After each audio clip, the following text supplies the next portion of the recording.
Setelah Bengkayang diberikan alam yang indah ya oleh Tuhan, punya air terjun yang banyak, punya cagar alam, hutan lindung, dan juga banyak sekali alam lautnya yang baik ya.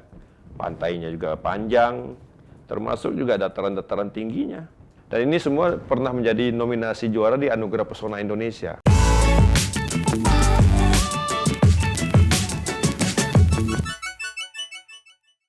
Halo sahabat Kompas.com, kembali lagi di program Nusaraya bersama saya Anastasia. Nah, hari ini di program Nusaraya kali ini saya kedatangan tamu nih dari salah satu provinsi di Kalimantan Barat, yaitu Kabupaten Bengkayang. Nah, kira-kira seperti apa sih daerah Bengkayang ini? Nah, kita akan tanya langsung nih ke Bupati Bengkayang, Bapak Sebastianus Darwis. Halo, selamat siang Bapak. Selamat siang. Apa kabarnya? Baik. Baik, oke. Ya. Nah, Kabupaten Bengkayang ini mungkin belum banyak orang nih Pak yang tahu seperti apa sih daerahnya. Ya. Mungkin bisa Bapak ceritakan nih ke sahabat Kompas.com. Kabupaten Bengkayang adalah salah satu kabupaten pemekaran daerah otonomi baru pertama di Kalbar, Kalimantan Barat. Ya, dimekarkan tahun 1999, Undang-Undang Nomor 10 tahun 99 dari Kabupaten Induknya Sambas. Ada Kabupaten Bengkayang juga memekarkan Kota Singkawang tahun 2001. Nah, Bengkayang ini memiliki luas yang sangat luas, ya 5.500,97 km persegi, kurang lebih 3,68% dari luasnya Kalimantan Barat. Dan punya 17 kecamatan, 122 desa, 2 kelurahan. Juga memiliki 12 pulau, ya 25 pulau yang berpenghuni, ada 7 pulau tidak berpenghuni, dengan luas daratan 5.212 km persegi, luas daripada lautnya sekitar 184 km, dan kita juga mempunyai garis panjang pantai sekitar 68 km persegi. Kita juga punya daerah perbatasan, itu uniknya. Jadi Bengkayang ini punya pesisir laut, pulau-pulau, juga punya daerah perbatasan. Perbatasan dengan? Sarawak, Malaysia. Sarawak, Malaysia. Kurang lebih panjang garis perbatasan itu 76 km. Jadi di 2 kecamatan, yaitu Kecamatan Jagoi Babang dan Kecamatan Siding. Tahun ini mudah-mudahan kita sudah siap juga untuk diresmikan Bapak Presiden berkenan dan border lintas batas negara Jagoi Babang. Jarak tempuh dari Jagoi Babang ke Kuching itu sekitar ibu kota negara Sarawak 45 menit. Jarak tempuh Jagoi Babang ke Pontianak sekitar hampir 4,5 jam atau 5 jam. Jarak tempuh Bengkayang ke Pontianak 3 jam. Dan kita juga berbatasan langsung dengan Kabupaten Sambas, Kabupaten Landak, Kabupaten Mempawah, Kota Singkawang, ya tadi Sarawak, juga Laut Natuna. Jadi itu tentunya daerah yang sangat punya potensi. Nah, kalau misalnya berbatasan dengan Malaysia nih Pak, kemudian ada nggak sih tantangan dalam mengelola daerah perbatasan nih Pak dengan negara tetangga? Ya sudah tentu pasti tantangannya ada, tapi kita kan karena daerah perbatasan ini juga negara ada hadir di situ. Tantangannya seperti apa tuh misalnya? Ya itu daerahnya masih infrastrukturnya juga belum baik. Dan ada kurang lebih beberapa jalan-jalan yang dilewati untuk orang-orang buat hal-hal yang ilegal. Ya malah peredaran narkoba juga masuk dari situ. Kita punya 33 jalan tikus di 2 kecamatan ini. Ini salah satu tantangan ya kita sampaikan kepada pusat, karena ini kan bagian dari kewenangan pusat ya. Jadi untuk menjaga NKRI ini garda terdepan negara kita, ya tentunya infrastruktur di sepanjang jalur perbatasan itu dibangun. Artinya jalan inspeksi perbatasan, termasuk border tadi kita dibangun oleh pemerintah pusat untuk apa? Untuk menghindari daripada perdagangan ilegal maupun hal-hal yang berbau ilegal, bisa trafficking, peredaran narkoba, ya kan? Atau yang lagi terkenal sekarang migran. Ya migran care tadi atau PMI ya, pekerja migran Indonesia. Inilah yang tentunya jadi tantangan. Pertama infrastrukturnya yang belum baik dari kota Pontianak menuju ke perbatasan. Tadi sempat disebutkan juga kalau akan diresmikan ya bordernya. Nah itu kemudian ada dampak ekonomi tertentukah bagi masyarakat di Bengkayang sendiri dengan dibukanya nanti border itu? Ya sudah pasti tentu. Sudah pasti tentu dampaknya sangat luar biasa. Ya tentunya alur perdagangan, pertumbuhan ekonomi sekitar masyarakat situ, masyarakat juga tidak bisa jadi penonton.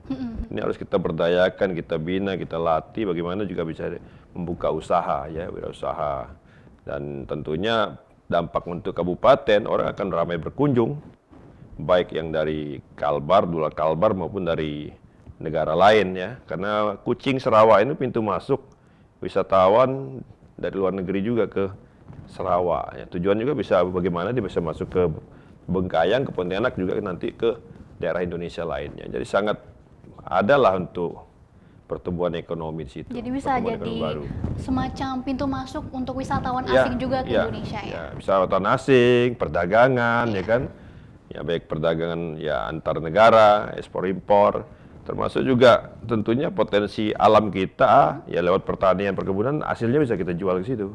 Oke. Ya kan? Jadi itu bisa dampaknya ke masyarakat langsung. Nah, karena sektor pertanian ini ternyata juga memiliki peranan penting ya pada perekonomian Bengkayang, terutama ada komunitas beras, jagung. Nah, kemudian apa sih Pak program yang Bapak jalankan untuk mendorong, membantu meningkatkan sektor pertanian di sana sendiri? Yang utama saya bangun infrastrukturnya dulu, Mm-mm. yaitu jalan menuju ke sektor pertanian tadi. Sekarang perkembangannya sudah sampai bagaimana Ya infrastruktur sudah jalan sana? sudah mulai mantap ya. Kalau dulu kan masih belum mantap ya kan. Jadi begitu saya masuk dulu baru 50% itu jalan belum mantap, sekarang udah 60%. Termasuk sektor di tempat-tempat sektor pertanian, perkebunan jagung itu kita bangun infrastrukturnya. Nah, kalau di pertanian bukan jalan saja tapi jalan usaha tani, irigasi ya kan. Itu juga kita akan bangun infrastruktur daripada pendistribusian pupuk ya maupun juga daripada alat-alat pertanian, termasuk juga kita melatih para petani kita bagaimana juga bisa menggunakan alat-alat yang modern. Sumber daya Ya, manusia sumber daya manusianya kita bangun. Nah, baru kita carikan market. Ya, untuk bisa membeli hasil tadi padi, dari beras, jagung. Nah, ke depan juga kami lewat BUMD juga akan ke arah itu juga. Badan Usaha Milik Daerah kami juga akan bagaimana membeli padi-padian petani ini diolah buat pabrik berasnya, itu kita bisa jual dengan brand Bengkayang. Begitu Jadi juga nggak cuma jagung. mentahnya aja tapi Tidak, juga kita harus dijadikan barang jadi. barang jadi. Termasuk jagung. Jagung kita minta orang untuk bangun pabrik pakan di Bengkayang. Nah, jagungnya dijual ke pabrik, nanti digunakan juga untuk pakan ternak segala macam. Apa komoditas yang paling unggul nih Pak? Tadi perkebunan pertanian, Mm-mm. ditambah satu juga perikanan, Perikanan. peternakan juga kita mau jadikan daerah penghasil daging. Dan juga sektor unggulan lainnya yang jadi primadona juga pariwisata. Karena ada 156 potensi pariwisata, baik alam ya, dataran tinggi, ya air terjun, kalau banyak di Kalbar air terjun ya di Bengkayang. Habis itu taman bawah laut, ya pantai pesisir tadi. Seperti Pulau Lemukutan, Pulau Randayan, termasuk juga Pulau Penata, Pulau Kabung, pantainya juga Pantai Samudra, Mimilan, banyak lagi yang perlu Ada kami banyak angkat. pariwisatanya ya Pak. Nah kalau misalnya potensi, selain tadi Bapak yang sebutkan, potensi pariwisata apa nih yang mungkin kalau misalnya saya datang, harus banget nih datang ke wisata tersebut? Ya tentunya di pesisir ya harus melihat ya Kayang Resort, termasuk Pulau Lemukutan bisa. Itu pantai berarti? Ya kalau Pulau Lemukutan untuk diving, ya, untuk surfing diving, termasuk Randayan. Nah, kalau untuk di daerah perbatasan itu ada air terjun, Riam Parange, ya banyak sekali ada Riam Berawan, Riam Marum, termasuk dataran tinggi itu dekat kota Bengkayang, Sepadang Hill, Bukit Jamur. Dan ini semua pernah menjadi nominasi juara di Anugerah Pesona Indonesia. Oke. Ya. Jadi lumayan terkenal juga ya? Sudah Pak? se-Indonesia ini. Tapi kalau akomodasi dan juga akses ke sana apakah Sudah mulai baik? kita mantapkan satu persatu. Karena kuncinya sebuah pariwisata mau maju infrastruktur Iya. dibangun. Infrastruktur banyak selain jalan, infrastruktur untuk Akomodasi. ya, akomodasi juga itu telekomunikasi. Ya kan di era sekarang itu yang paling utama. Nah, selanjutnya juga harus dipromosikan. Nah, kalau misalnya tadi Bapak sempat bilang kalau Kabupaten Bengkayang ini juga ada 12 pulau ya Pak. Ya. 5 ini sudah berpenghuni, 7-nya ini belum. Belum. Nah, kemudian bagaimana Bapak melihat potensi ke depannya, peluangnya untuk di pariwisata sendiri nih? Ya tentunya itu tadi kita harus bangun infrastruktur dermaga ya dari Telusua bisa nanti di dermaga di pulau yang pariwisatanya ada seperti Randayan, Pulau Kabung maupun Lemukutan. Nah, itu kita bangun.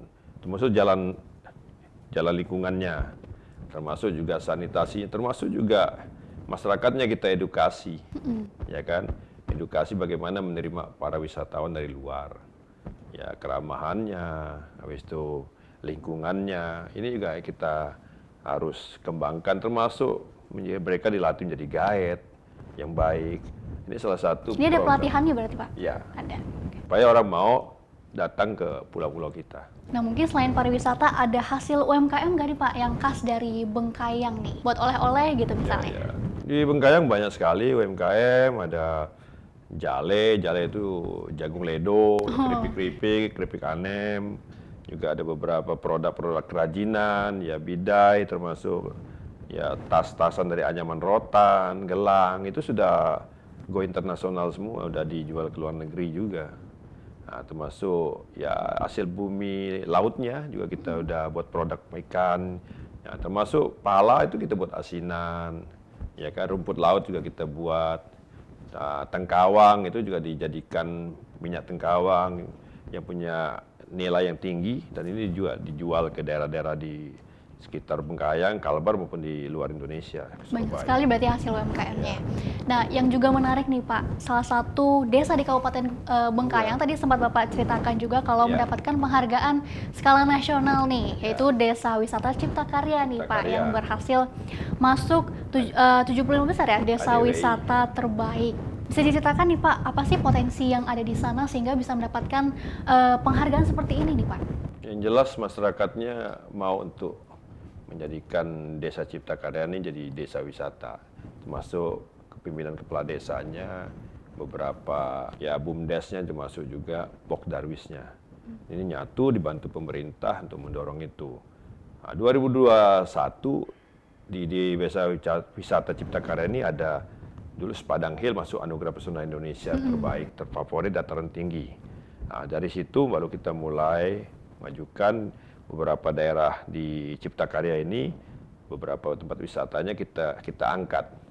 Karena di sini dalam Anugerah Desa Wisata Indonesia itu yang dinilai visitasinya adalah rimba, tadi udah dataran tingginya, sawah-sawahnya, termasuk juga ada tanaman-tanaman hutannya, termasuk juga ada bukit pejamet, ada air terjun Pelayo, Riam Pelayo, dan ada budaya. Budaya ini kita baru buat kemarin, Makadio yang kedua. Makadio ini ragam budaya Dayak Bekati.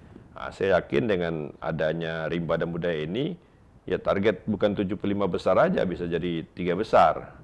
Ya mudah-mudahan Pak Menteri, Pak Sandiaga juga akan datang ke Desa Cipta Karya untuk visitasi, menilai ya kan, apakah masuk 75 besar atau masuk lebih dari itu. Jadi ini banyak yang kita bangun juga infrastruktur yang utama, jalan-jalan ke situ. Sedangkan dari Desa Cipta Karya dengan ibu kota Bengkayang itu udah jauh, 15 menit sudah nyampai. Nah, jadi aksesnya sebenarnya dekat ya? Aksesnya sangat dekat, tengah kota lagi. Tapi kalau misalnya selain dari Desa Cipta Karya ini, ada mungkin desa-desa lain yang sedang ingin dibangkitkan gitu untuk kemudian jadi desa wisata? Banyak desa itu tadi Pulau Lumukutan, termasuk Desa Pisak. Desa Pisak itu ada Riam Perange, Riam Ampang, itu daerah air terjun di kaki bukit cagar alam Gunung Niut. Ini juga kita angkat. Jadi kita memberdayakan desa-desa untuk membangun BUMDes dan juga Pokdarwisnya agar bagaimana mengangkat potensi daripada pariwisata di daerahnya masing-masing. Dan mereka punya keberagaman perbedaan. Termasuk tadi budaya, gawai-gawai itu kita angkat. Di sana masih ada masyarakat adatnya mungkin? Ada, masih ada adat. Bagaimana nih komunikasi dengan masyarakat adat supaya mereka juga bisa mau bergerak nih untuk memajukan desanya? Ya itu tadi, mereka ada event gawai, ya gawai itu. Kalau bahasa orang masyarakat Dayak kan tuh setiap tahun udah habis panen, tahun baru padi, gawai namanya. Habis itu baru bercocok tanam kembali. Nah, ini kita angkat budaya ini. Kita buat kalender wisata budaya dalam 1 tahun. Oh, jadi ada mulai bulan Maret sampai terakhir nanti di bulan Juli. Nah, itu jadi tontonan. Ini minggu depan ini hari Sabtu 27 Mei itu di Kota Bengkayang itu berape sawah. Itu untuk masyarakat adat Dayak Bekati. Event ini mungkin seperti apa nih Pak? Boleh diceritakan juga? Ya event ini ya ngangkat ritual syukur lah pada padi. Padi ini kami ambil raja atau ratu padi atau Sri Padi lah. Ini diangkat, dinaikkan ke dalam ya istilahnya lumbung ya. Kalau bahasa orang Dayak Bekati itu dio. Dinaikkan ke situ, nanti baru dibawa ke rumah Panjang, rumah ada Panjang ini itu diritualkan atau Ramin Bantang namanya. Itu diritualkan, disembayangkan bibit benih ini, nanti baru kita ya istilahnya kalau bahasa orang Bali nyepi ya. Kalau di kita sana Besansam. Besangsam. Besansam itu 3 hari, ya tolak bala, baru boleh ditanam bibit itu. Nanti setelah Benih panen tadi apakah ada event perayaan seperti ini lagi? Iya, setiap Iya, tahun. setiap tahun. Setiap tahun. Oke. Itu untuk Dan khusus udah masyarakat adat dijadwalkan Dayak ya, supaya orang bisa juga Ya, yang berwisata betul. di sana supaya bisa menonton. Kalau misalnya begitu, apa nih mungkin kontribusi dari pemerintah sendiri terkait dengan event-event tersebut nih Pak? Kontribusinya tentu kita harus, ya tadi membantu mengangkat promosikannya, ya penyelenggaranya juga kita bantu dalam APBD, termasuk juga ya untuk infrastrukturnya kita bangun, ya itu kontribusi pemerintah ya. Nah, kita libatkan juga Dewan Adat Dayaknya, orang seniman daripada masyarakat situ. Ini yang kita angkat dan ini jadi suatu wisata budaya, jadi tontonan menarik dan bisa menghasilkan pendapatan untuk masyarakat maupun pendapatan untuk daerah. Nah Bapak kan baru menjabat pada tahun 2021 ya Pak ya? Iya, Iya. 26 Februari. 26 Februari. Nah, selama Bapak menjabat nih, kemudian apa sih Pak program unggulan atau mungkin prioritas Bapak nih selama menjabat? Prioritas saya pembangunan infrastruktur daerah. Itu jadi Ya, prioritas. dasar ya. Yang dasar tuh arti infrastruktur dasar tuh jalan jembatan. Yang dulunya saya masuk baru sekitar hampir 40%. Ya, sekarang sudah hampir 60%, mantap ya kan. Habis itu baru pembangunan kesehatannya, pendidikannya. Karena kalau 3 infrastruktur dasar ini kita bangun, otomatis ekonomi segala macam pertumbuhannya akan ngikut. Nah, itu. Kedua juga kita membangun tata kelola birokrasi yang baik. Ya, yang bersih. Dulu kita hampir 24 tahun belum pernah menikmati yang namanya LPPD, hasil dari pemeriksaan BPK itu ya predikat WTP. Baru tahun ini kita dapat WTP, dah hampir 24 tahun BKM berdiri. Nah, ini salah satu yang saya kejar. Strateginya apa tuh Pak? Sampai Ya. 24 tahun kan sebelumnya belum Ya, pernah nih. strateginya kita teamwork super team gitu. Semua OPD ya harus kerjakan apa yang diminta oleh BPK. Nah, betul-betul selama 2 tahun kita kejar itu. Artinya kita di mana? Inventarisasi aset yang lemahnya di kita. Kalau pengelolaan keuangan kita sudah baik. Tinggal inventarisasi asetnya ya yang kita turunkan seminimal mungkin. Nah, apabila perlu 0, aset itu jadi tercatat semua. Ini yang tidak dilakukan dan mungkin itu yang membuat kita tidak pernah WTP. Ya, puji Tuhan kita bisa lakukan itu. Ini kerja bukan saya sendiri, kerja semua OPD, termasuk DPRD, termasuk masyarakat sendiri, termasuk pihak-pihak yang mengawasi. Nah, ini kerja super tim namanya dan ya puji Tuhan kita bisa mendapatkan wajar tanpa pengecualian yang pertama. Pertama kali. Oke, baik. Dan mungkin infrastruktur jalan dan Ya. juga jembatan, apa juga nih Pak yang menjadi prioritas di Kabupaten Bengkayang yang perlu kemudian ditingkatkan kembali? Pertanian, perkebunan, Pertanian. perikanan juga termasuk peternakan dan juga pariwisata itu yang akan kita bangun. Dan juga pengembangan daerah perbatasan. Ya, karena ini kalau dibangun semua, saya yakin membuat pertumbuhan ekonomi ya mesejahterakan masyarakat, mengurangi tingkat pengangguran. Nah, ini tentunya yang harus jadi unggulan saya. Nah, dan kita juga punya produk unggulan di pertanian itu tadi ya padi, beras ya. Kalau dia di pangan jagung, sayur mayur di hortikulturanya.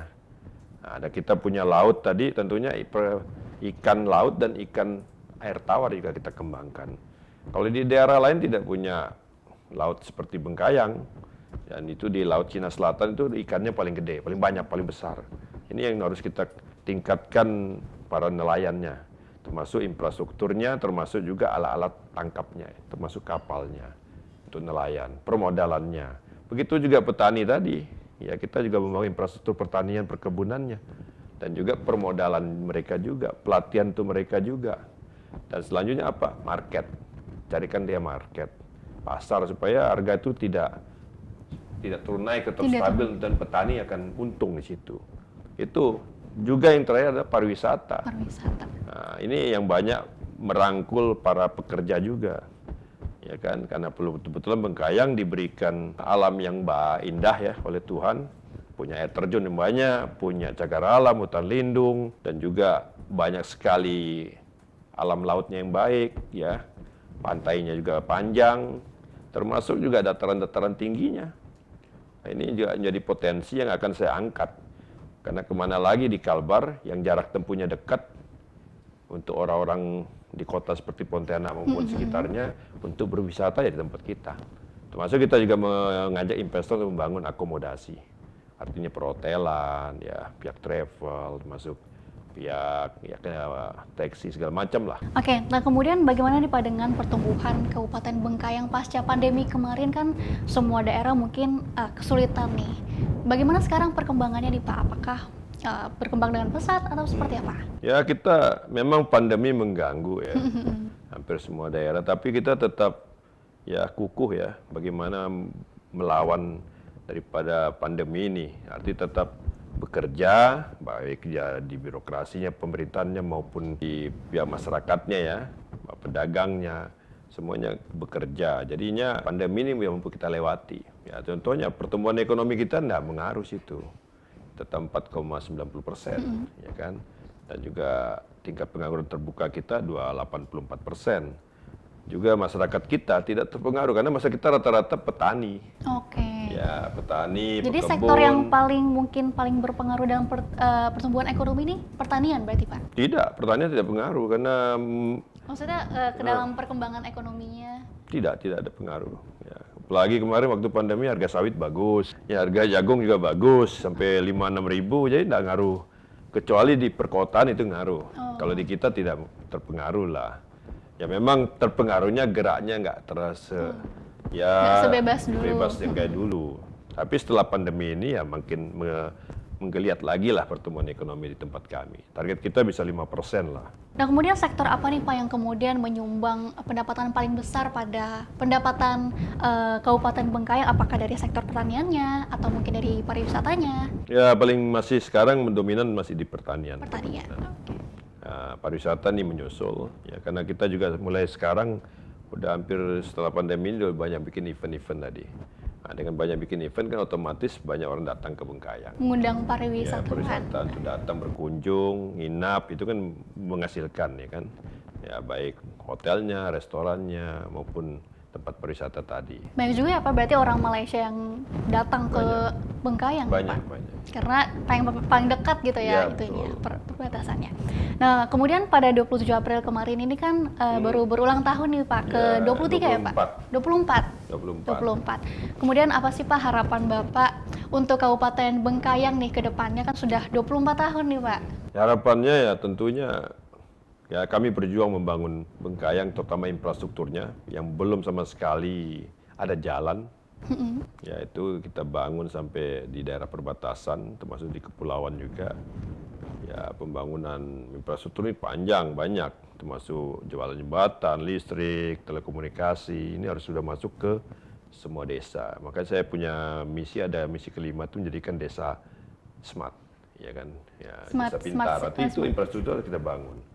Nah, nanti semoga di ulang tahun yang ke-25 tahun depan ini sudah bisa banyak peningkatan lebih baik dari ulang tahun yang ke-24 ini, tahun 2023. Saat ini progresnya seperti apa nih Pak yang smart desa itu? Itu tentunya di daerah itu sudah telekomunikasinya baik, ya internet segala macam, listriknya sudah ada. Digitalisasinya seperti itu? Betul, termasuk jalan, infrastrukturnya. Itu yang kita katakan. Karena prinsip saya membangun dari desa. Desa ini diperkuat, baru bisa daerah itu makmur sejahtera. Jadi dimulai dari desa. Desa. Nah kemudian apa nih Pak, mungkin pesan khusus untuk pemerintah pusat dalam kerjasamanya untuk memajukan Bengkayang nih ke depannya? Ya tentunya harapan kami ya harus sinergi.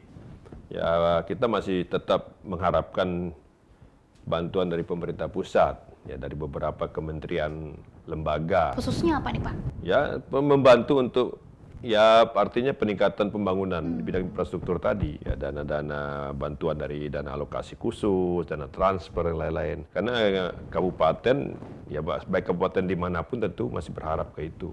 Karena kita memang jujur aja membangun daerah kami ini sangat luas. Tadi saya katakan 5.500 km ini dari perbatasan sampai ke kepulauan ini juga perlu dana yang besar untuk membangun daerah kami supaya bisa bersaing dengan daerah-daerah lainnya. Jadi kurang lebih emang butuh bantuan juga dari pemerintah pusat untuk kemudian membangun. Oke. Nah, sahabat kompas.com itu dia tadi bincang-bincang kami bersama dengan Bupati Kabupaten Bengkayang. Nah, kalau begitu sekian episode Nusaraya kali ini. Terima kasih banyak Bapak Darwis untuk waktunya hari ini. Kalau begitu sahabat kompas.com jangan lupa untuk subscribe dan juga follow media sosial dari kompas.com. Kalau begitu sahabat undur diri, salam Nusaraya, semangat Bhinneka Indonesia Raya.